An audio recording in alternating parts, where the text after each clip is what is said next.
Hi friends, நான் உங்கள் Varadaraja and welcome to our channel. இன்றைக்கி நம்ம எபிசோட் 718 சப்ஸ்கிரைபர்ஸ் ரியல் லைஃப் கோஸ் எக்ஸ்பீரியன்ஸ் தாங்க வந்து பார்க்க போகிறோம். ஒரு புது வீட்டில் நீங்கள் போகும்போது அந்த வீட்டில் நிறைய கனவுகளை வச்சுட்டு தாங்க போவீங்க. அந்த வீட்டில் சந்தோஷமாக வாழணும் அப்படின்னு சொல்லி தான் போவீங்க.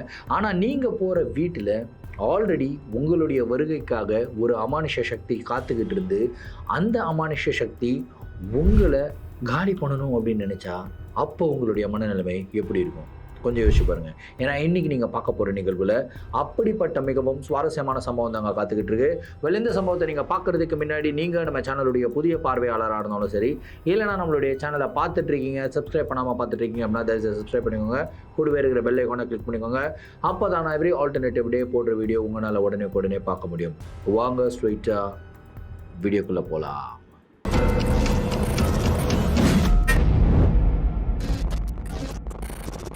இந்த ஒரு நிகழ்வை நம்மளுக்கு ஷர்மிளா அப்படின்ற ஒரு சப்ஸ்கிரைபர் மெயில் பண்ணி விட்டுருக்காங்க.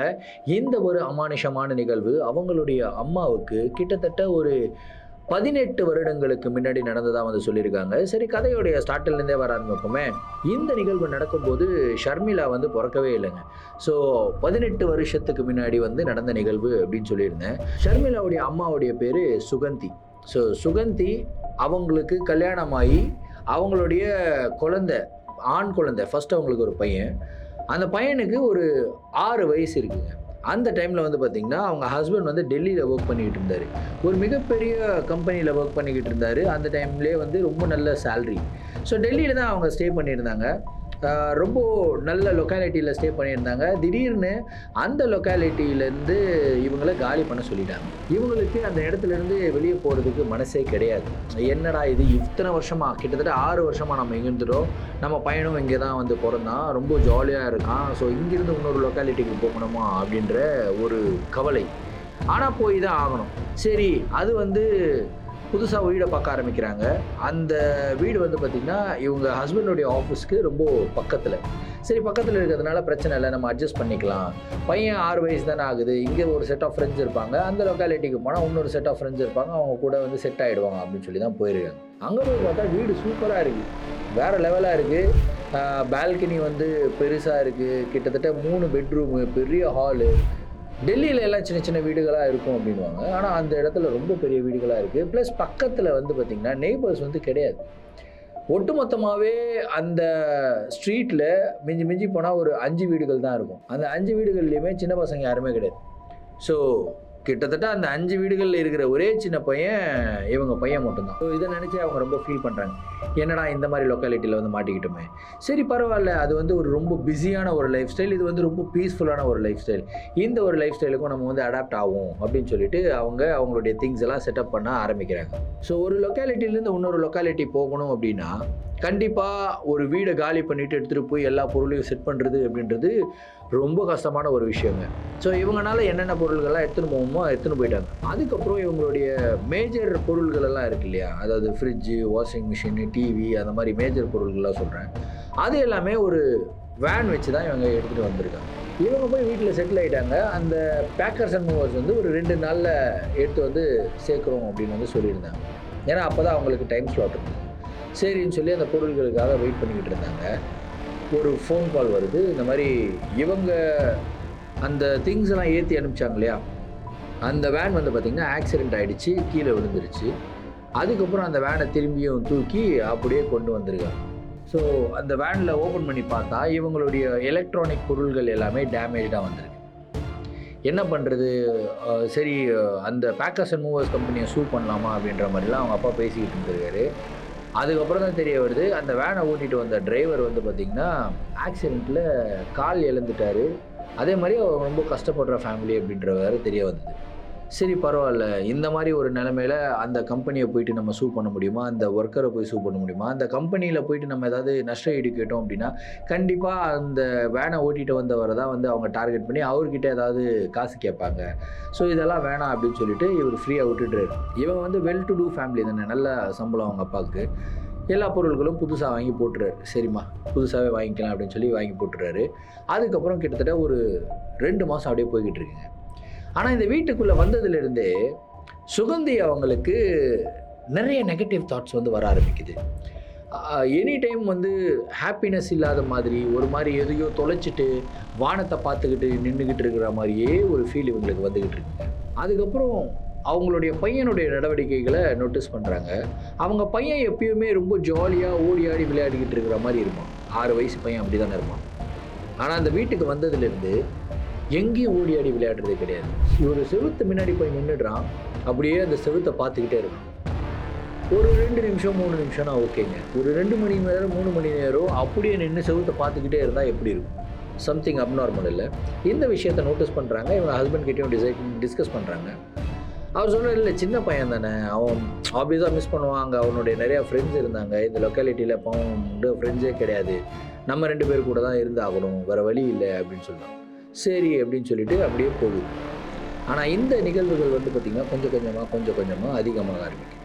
இவங்களுடைய நெகட்டிவ் தாட்ஸ் ஒரு நாளைக்கு ஒரு 10 நிமிஷம் 15 நிமிஷம் வந்துக்கிட்டு இருந்த தாட்ஸ் கிட்டத்தட்ட ஒரு 2 மணி நேரம் 3 மணி நேரம் ஃபுல் நெகட்டிவ் மூட்லேயே இவங்க இருந்தால் எப்படி இருக்கும், அந்த மாதிரி தாட்ஸ் இவங்களுக்கு வர ஆரம்பிக்குது. என்னடா இது இப்படி இருக்கே, சரி நம்ம மாற்றிக்கணும் அப்படின்னு சொல்லிட்டு இந்த பக்கம் திரும்பி பார்த்தா பையன் வேறு அப்படியே சோகத்தை பார்த்துக்கிட்டே நின்றுக்கிட்டு இருக்கான். அவன் 2 மணி நேரம் 3 மணி நேரம்னா பரவாயில்ல, ஒரு நாள் ஃபுல்லாக நின்றுக்கிட்டு இருக்கான். கூப்பிட்றாங்கடே, என்னடா பண்ணுற, ஏடா அங்கே நின்றுக்கிட்டு இருக்க? அம்மா என்ன ஒருத்தங்க இங்கேயே நிற்க சொன்னாங்கம்மா, கண்ணாம்பூச்சி விளையாடலான்ட்டு, நான் தான் நின்றுக்கிட்டு இருக்கேன் அப்படின்றான்.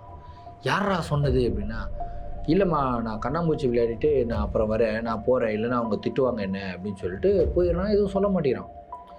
இவங்களுக்கு ஒன்றும் புரியல. என்னடா நம்ம 2 பேர் தான் இருக்கிறோம் வீட்டில், கண்ணாம்பூச்சி விளையாட யாரா சொன்னது, யாருமே வரலையடா. இவங்களுக்கு அப்போ தான் பயம் ரியலைஸ் ஆகுது, ஏதோ ஒன்று பிரச்சனை இருக்குது இந்த வீட்டில் அப்படின்னு சொல்லிட்டு. எக்ஸாக்டாக இவங்களுக்கு ரியலைஸ் ஆகிற டைமில் அந்த வீட்டுக்குள்ளே பால்கனியில் புறாலாம் நிறையா வரும். அந்த புறாக்களெல்லாம் இறந்து போனால் அந்த புறாவுடைய ரத்தம் இருக்கு இல்லையா, அந்த ரத்த வாடை வந்து அடிக்க ஆரம்பிக்குது. அந்த ரத்த வாடை நார்மலாக பயங்கரமாக அடிக்க ஆரம்பிக்குது. இவங்கனால என்ன பண்ணுறதுன்னே தெரியல. என்னடா இவ்வளோ நாள் தெரியுது, புறா ஏதாவது செத்து போயிடுச்சான்னு போயிட்டு பால்கனியில் பார்த்தா பால்கனி க்ளீனாக இருக்குது, புறா சாகவே இல்லை. இந்த ரத்த வாடை எங்கேருந்து வருது கண்டுபிடிக்க முடியல. சரி, வாடை வந்ததுன்னா ஒரு புறா இறந்து போய் கிடந்தாலும் கண்டினியூஸாக வாடை வந்துக்கிட்டே இருக்கும், அது க்ளீன் பண்ணுற வரைக்கும். கரெக்டாக ஒரு குறிப்பிட்ட நேரத்தில் மட்டும்தான் அந்த ரத்த வாடை வருது. மத்தியானம் 3 மணி, 3 மணிலேருந்து 3:15 வரைக்கும் செம்ம நாற்று அடிக்குது. அதுக்கப்புறம் அப்படியே ஆஃப் ஆகிடும். இது எல்லாமே இவங்களுக்கு ஆல்ரெடி பயத்தை கொடுத்துக்கிட்டு இருந்தது. இதுக்கு நடுவில் இன்னொரு பிரச்சனை என்னன்னு கேட்டிங்கன்னா, அவங்க ஹஸ்பண்டோடைய ஆஃபீஸ்லேருந்து அவரை ஒரு 1.5 மாதத்துக்கு சைனாவுக்கு போகணும் அப்படின்னு சொல்லிடுறாங்க, வேலை விஷயமா. அவர் எவ்வளோ சொல்லி பார்த்துருக்காரு, இல்லைங்க எனக்கு ஒய்ஃப் இருக்காங்க, பையன் இருக்கான் 6 வயசில், அவன் தனியாக இருக்காங்க, ஸோ அவங்கள தனியாக விட்டுட்டு போக முடியாதுன்னு எவ்வளோ ரிக்வெஸ்ட் பண்ணி பார்த்துருக்காரு. இல்லைப்பா நீ போயே ஆகணும், இந்த ப்ராஜெக்ட்டுக்கு உன்னுடைய சேவை எங்களுக்கு தேவை அப்படின்றாங்க.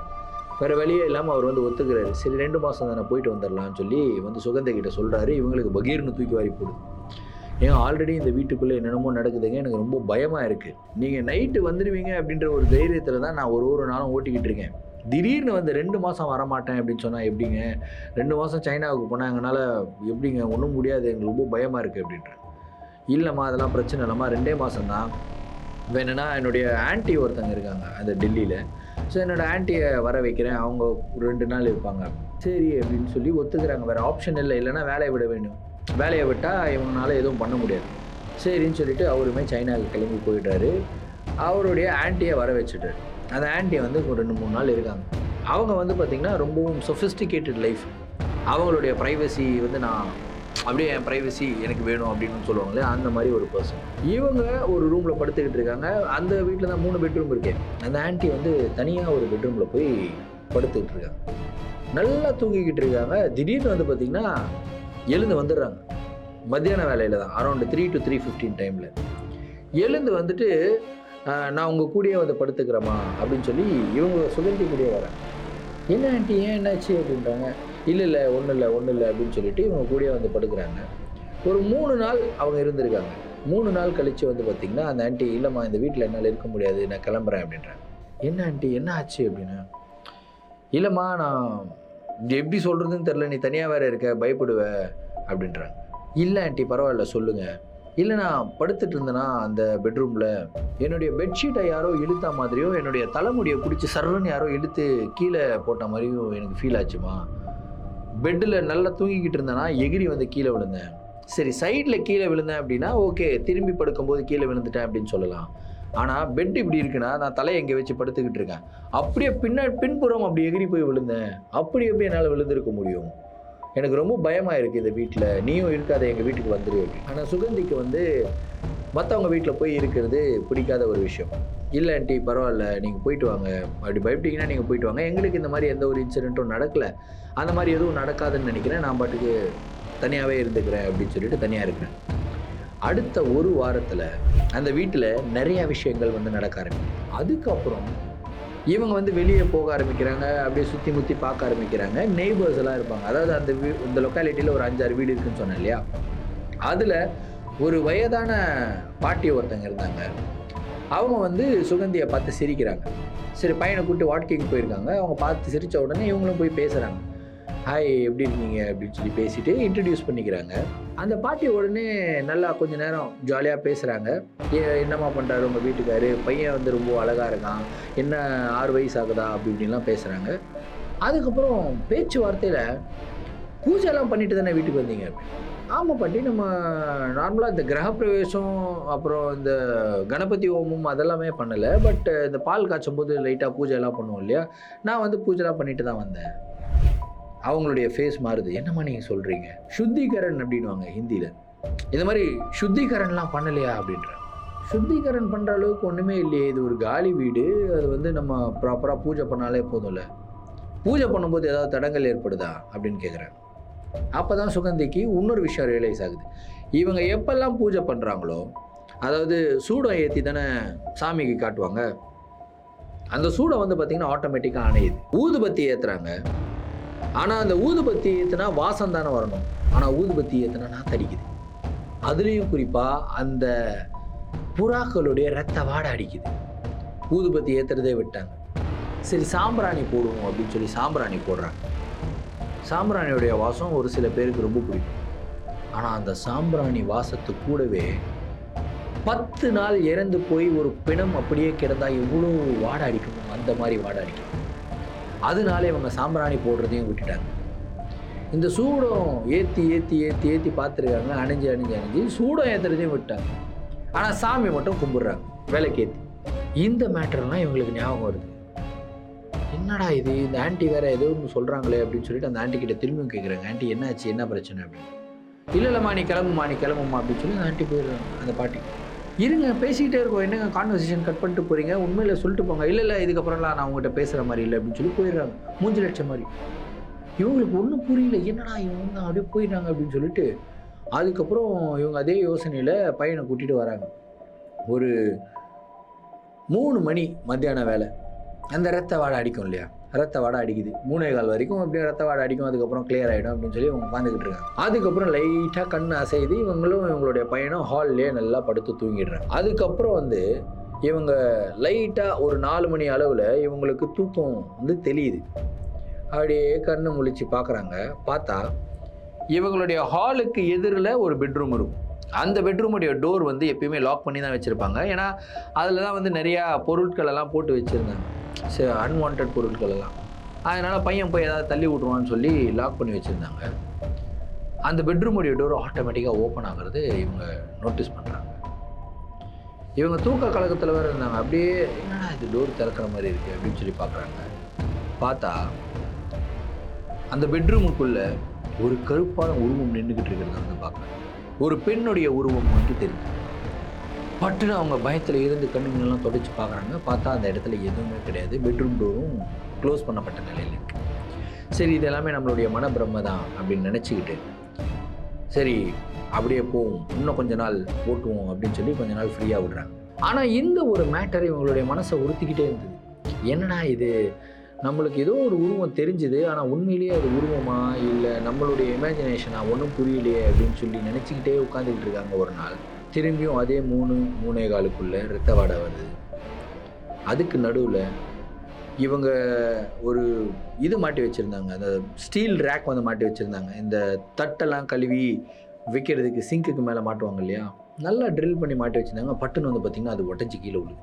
அது உடையிறதுக்கு உண்டான வாய்ப்பே கிடையாது. யாராவது பிடிச்சி தொங்கி கீழே தள்ளினா தான் அது வந்து கீழே விழுகும்.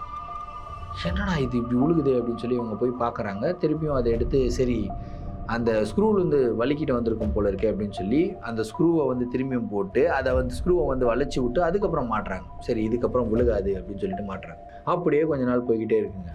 ஒரு நாள் நல்லா படுத்து தூங்கிக்கிட்டு இருக்காங்க. மத்தியான வேலை 3லிருந்து 3:15 அதே டைம் தான். நல்லா தூங்கிக்கிட்டு இருக்கும்போது இவங்களுக்கு ஒரு கனவு வருது. கனவுல இவங்க பையன் வந்து அந்த இடத்துல போய் நிற்கிறான், சிங்கில் ஹேண்ட் வாஷ் பண்ணுறதுக்காக. அந்த ஸ்டீல் ரேக் வந்து பார்த்திங்கன்னா மேலே இருக்குது. யாரோ ஒரு கருப்பான உருவம், அதே ஒரு பொம்பளை உருவம் அந்த இடத்துக்கு வந்து அந்த ஸ்டீல் ரேக்கை பிடிச்சி சர்றன்னு இழுத்து அவங்க பையனுடைய தலையை அப்படி வச்சு பையனுடைய தலை மேலே அதை வந்து நச்சு நச்சுன்னு குத்துற மாதிரி ஒரு கனவு. பதறி போய் எழுந்து உட்காந்துக்கிறாங்க சுகந்தி. அப்படியே பெருமூச்சு வாங்குறாங்க. திரும்பி பார்த்தா அவங்க பையன் பக்கத்தில் படுத்துக்கிட்டு இருக்கு. கட்டி பிடிச்சி அழுக ஆரம்பிக்கிறாங்க. அதே டைமில் இவங்களுக்கு அந்த வீட்டுக்குள்ள ஒரு பெண்ணுடைய வாய்ஸ், சிரிக்கிற மாதிரி ஒரு வாய்ஸ், ஆனந்தத்தில் அப்படின்னு சிரிக்கிற மாதிரி ஒரு வாய்ஸ் கேட்குது. சுகந்திக்கு ஒன்றும் புரியல, எங்கேருந்து நான் வாய்ஸ் வருது அப்படின்னு சொல்லி சுற்றி முற்றி பார்க்குறாங்க. பார்த்தா அந்த வாய்ஸ் எக்கோவாக இவங்களுக்கு கேட்க ஆரம்பிக்குது. பதட்டத்தில் இவங்க என்ன பண்ணுறாங்கன்னா எழுந்து வெளியே ஓடி வந்துடுறாங்க. சரி மத்தியான வேலை 3லிருந்து 3:15 தான் இந்த மாதிரி நடக்குது. இதுக்கப்புறம் நம்ம அந்த டைமில் இருக்கவே வேணாம் வீட்டுக்குள்ளே, நம்ம வெளியே வந்துடலான்னு சொல்லி அந்த 3லிருந்து 3:15 இவங்க வாக்கிங் போகிறாங்க. எப்படி அடிக்கிற மொட்டை வயலில் இவங்க வந்து வாக்கிங் போய்கிட்டு இருக்காங்க அந்த லொக்காலிட்டியில். இப்படியே ஒரு வாரம் போகுது. அவங்க ஹஸ்பண்ட்கிட்டயும் அவங்க எதுவும் சொல்லலை. ஏன்னா அவர் சைனாக்கு போயிட்டாரு. அங்கே வந்து ஏதாவது சொல்லணும் அப்படின்னா அவர் வந்து ரொம்ப பதட்டத்தில் இருப்பார், பயத்தில் இருப்பாருன்னு சொல்லிட்டு அவர்கிட்ட சொல்லலை. சரி நம்மளே பார்த்துக்கலாம். ரிலேட்டிவ்ஸ் யாரும் கிடையாது. சுகந்திக்கோ அம்மா அப்பா யாரும் இல்லை, எல்லாரும் இறந்துட்டாங்க. ஸோ இவங்க மட்டும்தான். இவங்களுக்குன்னா இவங்க ஹஸ்பண்ட், அதுக்கப்புறம் பையன், 2 உறவு தான். யாருக்கிட்ட பேச முடியும்? ஃப்ரெண்ட்ஸ் பெருசாக கிடையாது, புது லொக்காலிட்டி. இந்த டைம்னா நம்ம ஃபோன் பண்ணி வீடியோ கால் பண்ணலாம் ஃப்ரெண்ட்ஸுக்கு, இது மாதிரிலாம் பேசலாம். அந்த டைம் ஆல்மோஸ்ட் 18 இயர்ஸ் பேக். அதெல்லாம் கிடையாது. சரின்னு சொல்லிட்டு இவங்க அப்படியே நாட்களை ஓட்டிக்கிட்டு இருக்காங்க. ஒரு வாரம் கழிச்சு அதே மாதிரி 3 மணிக்கு வெளியே கிளம்பலாம் அப்படின்னு சொல்லி கிளம்புறாங்க. பையன் வரமாட்டேங்கிறான், ரொம்ப அடம் பிடிக்கிறான். என்னால் வர முடியாது, வெயிலில் நான் எங்கேயோ கூட்டின்னு போகிறேன், நான் வரமாட்டேன், நான் இங்கே தான் இருப்பேன், நான் வந்து விளையாட போகிறேன், கண்ணாம்பூச்சி விளையாட போகிறேன் அப்படின்னா. யாருக்கு விடா கண்ணாம்பூச்சி விளையாட போகிறேன்? இதோ அங்கே நின்றுக்கிட்டு இருக்காங்களே அந்த ஆன்ட்டி கூட தான்றான். யாரா நின்றுக்கிட்டு இருக்காங்க? அதோ பாருமா அவங்க நின்றுக்கிட்டு இருக்காங்கன்றான். பார்த்தா அவன் எங்கே காட்டுறான்னா, அந்த ஹாலில் இருந்து இப்படி பார்த்தா ஒரு பெட்ரூம் தெரியும்னு சொன்னேன் இல்லையா, அந்த பெட்ரூம் டோர் பக்கத்தில் தான் நின்றுக்கிட்டு இருக்காங்கன்னு காட்டுறான். சொல்லும் போது எனக்கு மெய்யெல்லாம் சிலுக்குதுங்க. அந்த பெட்ரூம் டோரில் இவங்க அப்படியே கண் கூட பார்த்துக்கிட்டு இருக்கும்போது சுகந்தி, இந்த வாட்டி இவங்க தூக்க கலக்கத்துலலாம் இல்லை, நல்ல தெளிவாக இருக்கிறாங்க, வெளியே கிளம்புறதுக்கு ரெடியாக இருக்காங்க. அந்த ஆன்ட்டி என்னை போகக்கூடாது, போனேன்னா அவ்வளோதான் உன்னை தொலைச்சிருவேன் மிரட்டுறாங்க அப்படின்னு. என்னம்மா நீ சொல்கிற, மிரட்டுறாங்களா? என்னடான்றான்.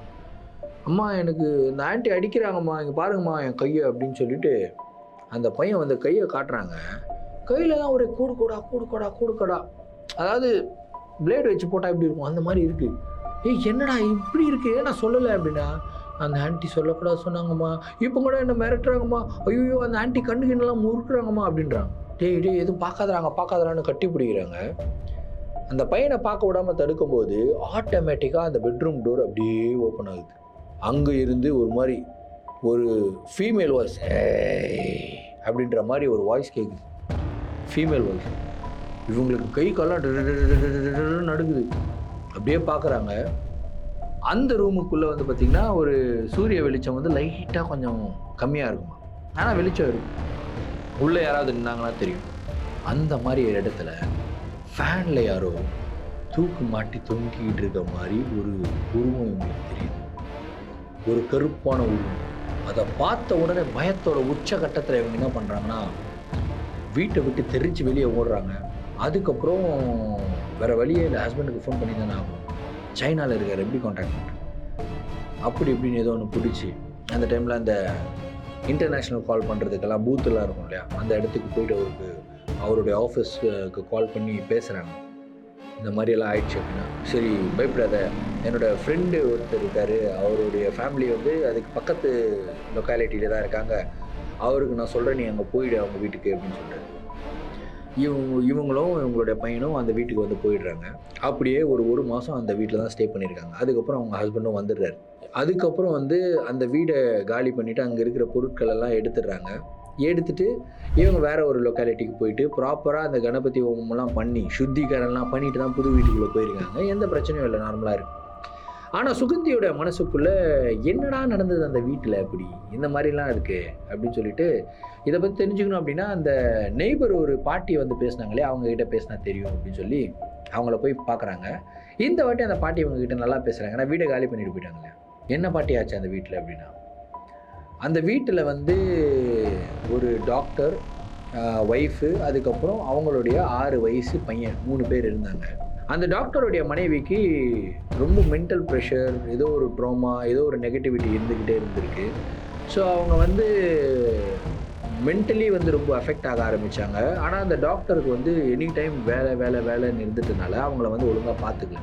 டாக்டராக இருந்தும் இவங்களுடைய மென்டல் ட்ரபிள்ஸை வந்து அவர் கிளியர் பண்ணுறதுக்குண்டான எந்த ஒரு நடவடிக்கைகளும் எடுக்கல. அவருடைய வேலையை மட்டும்தான் அவர் ஃபோக்கஸ் பண்ணிக்கிட்டு இருந்தார்.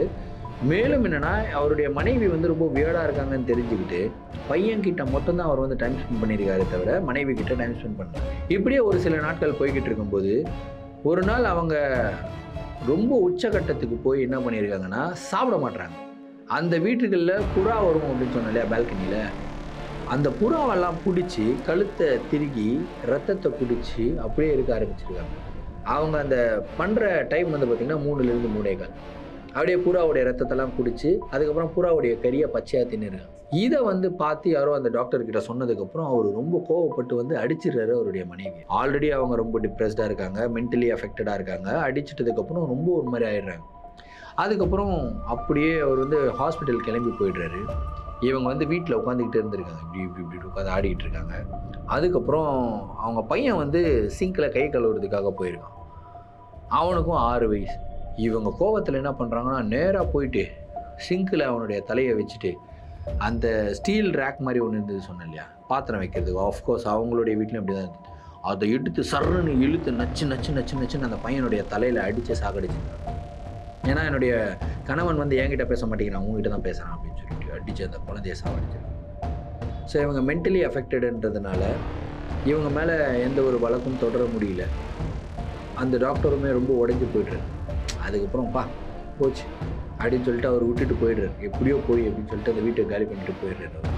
ஆனால் அவருடைய மனைவி இருக்காங்க இல்லையா, ரொம்ப ஆல்ரெடி பித்து பிடிச்சி போயிருந்தாங்க. ஒரு நாள் அவங்களுமே ஏதோ ஒரு நெகட்டிவிட்டியில் அந்த பெட்ரூமில் தான் தூக்கு மாட்டி செத்து போயிருக்கு. அவங்க இறந்து போயிட்டதுக்கப்புறம் அந்த டாக்டர் வந்து சொந்த வீடு இல்லையா, அந்த வீட்டை டேக் கேர் பண்ணணும் அப்படின்னு சொல்லி வந்திருக்காரு. 1 மணி நேரம் தான் அந்த வீட்டுக்குள்ளே இருந்திருக்காரு. ஆனால் மிஸ்டீரியஸ்லி அந்த டாக்டரும் அதே வீட்டில் இறந்து போயிருக்காரு. ஸோ லிட்ரலாக அந்த வீட்டில் 3 சாவு நடந்திருக்கு. ஆனால் அந்த 3 சாவில் 1 அந்த ஒரு பொண்ணுடைய சாவு. அந்த பொண்ணுடைய ஆன்மா தான் இப்போ அந்த வீட்டுக்குள்ளே இருக்கிறதாகவும், அதுக்கப்புறம் நிறையா ஃபேமிலிஸ் வந்திருக்காங்க. வந்து ஒரு 2-3 நாள்லேயே காலி பண்ணிட்டு போயிட்டாங்களாம். கிட்டத்தட்ட ஒரு 6 வருஷம் கழிச்சு தான் இந்த ஃபேமிலி, சுகந்தியோட ஃபேமிலி போயிருக்காங்க. எப்படி நீங்கள் 1.5 மாதம் அந்த வீட்டுக்குள்ளே இருந்தீங்க அப்படின்னு சொல்லி அந்த பாட்டி கேட்டிருக்காங்க. இதெல்லாம் கேட்டு ஷாக் ஆன போன சுகந்தி அப்படியே கிளம்பி வந்துட்டாங்க. சரி பாட்டி, நான் போயிட்டு வரேன். அதுக்கப்புறம் அவங்களுடைய லைஃப்பில் எதுவும் நடக்கலை. ஸோ ஒரு 2 வருஷம் கழிச்சு தான் ஷர்மிளா வந்து பிறந்திருக்காங்க. அவங்க தான் இப்போ நம்மளுக்கு இந்த ஸ்டோரியை வந்து ஷேர் பண்ணுறாங்க. ஸோ எந்த ஒரு நிகழ்வுலேருந்து எனக்கு என்ன தெரியுது அப்படின்னா, so mental health is very இம்பார்ட்டண்ட்டுங்க. உங்கள் கூட இருக்கிறவங்க அவங்களுடைய மனநிலைமை எப்படி இருக்கும் அப்படின்றதெல்லாம் கூட இருக்கிறவங்களுக்கு தான் தெரியும். அவங்க லோவாக இருக்கும்போது அவங்களுக்கு நம்ம சப்போர்ட் பண்ணாமல் இருந்தோம் அப்படின்னா அவங்களுடைய மென்டல் ட்ராமா இன்னமும் ஆட் தான் ஆகும். ஸோ கூட இருக்கிறவங்க நல்லா பார்த்துக்கோங்க, சந்தோஷமாக வச்சுக்கோங்க. இதுதான் என்னுடைய ஒரு கைண்ட் ரிக்வெஸ்ட். ஸோ இந்த ஒரு நிகழ்வை பற்றின உங்களுடைய கருத்துக்கள் என்ன அப்படின்றத கமெண்ட் பாக்ஸில் சொல்லுங்கள். இதே மாதிரி உங்களுடைய வாழ்க்கையில் ஏதாவது அமானுஷமான நிகழ்வுகள் நடந்திருந்து அந்த நிகழ்வுகள் எங்களை ஷேர் பண்ணணும்னு நினச்சிங்கன்னா என்னோட இன்ஸ்டாகிராமில் ஃபாலோ பண்ணிட்டு இன்ஸ்டாகிராமில் டிஎம் பண்ணுங்கள். இல்லைனா என்னுடைய மெயில் ஐடிக்கு மெயிலை சென்ட் பண்ணி விடுங்க. கண்டிப்பாக உங்களுடைய நிகழ்வுகளை நம்மளுடைய சேனலில் வீடியோஸாக போடப்படும். மீண்டும் அடுத்த வீடியோவில் சந்திக்கும் வரை நான் உங்கள் Varadaraja signing off. Thank you and bye.